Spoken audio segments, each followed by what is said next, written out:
beetroot brownie.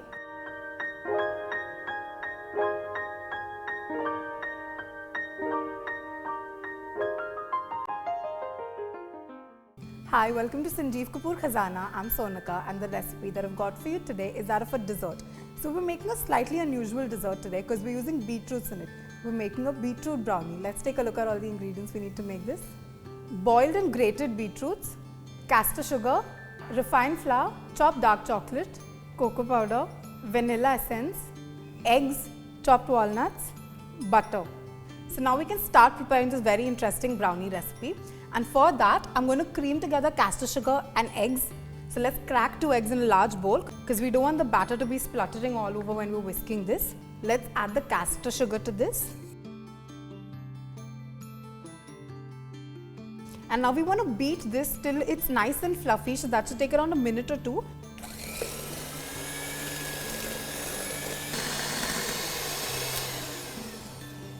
Now we've got a perfectly well-creamed mixture of eggs and sugar. We're going to proceed to the next step, and for that, we're going to melt some chocolate and butter together. Let's put both of these in one bowl and put this into the microwave. While the chocolate and the butter is melting, we're going to sift together some refined flour and cocoa powder and add it to this creamed egg and sugar. Let's get some refined flour. To this, we'll add some cocoa powder. And now we're going to sieve this together.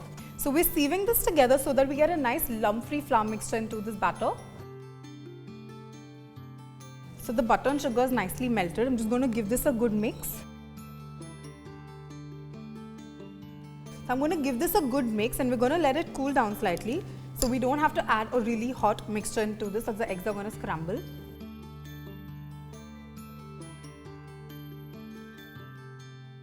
Let's put aside the other ingredients and move to the star ingredient in this recipe, that is the beetroot. So what we've done to the beetroot is that we've boiled it and then we've grated it and then we've passed it through a sieve just to get rid of all the excess water, because you don't want a very liquidy batter for this brownie.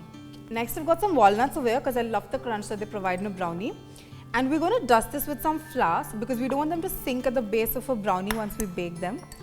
So once you dust them with some flour, they're going to be nice and light and you're going to get uniformly distributed walnuts throughout your brownie.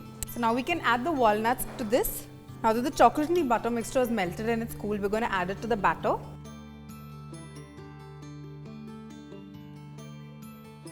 And now we're going to fold this in very carefully and very nicely.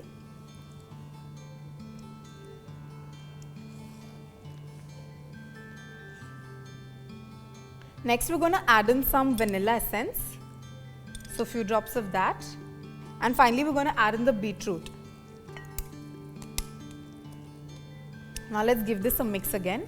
Make sure you don't over mix this batter because you don't want to get rid of all of the air that we incorporated while creaming the eggs and the sugar. So our brownie batter is ready, and I've got a cake tin over here that I've just greased with some butter and then we've dusted with some flour so that our brownie comes out easily once it's baked.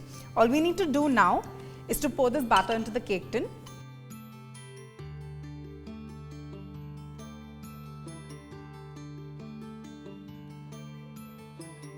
So now we're going to put this in a preheated oven and going to bake it at 180 degrees for around 45 to 50 minutes or till once you insert a skewer and it comes out perfectly clean.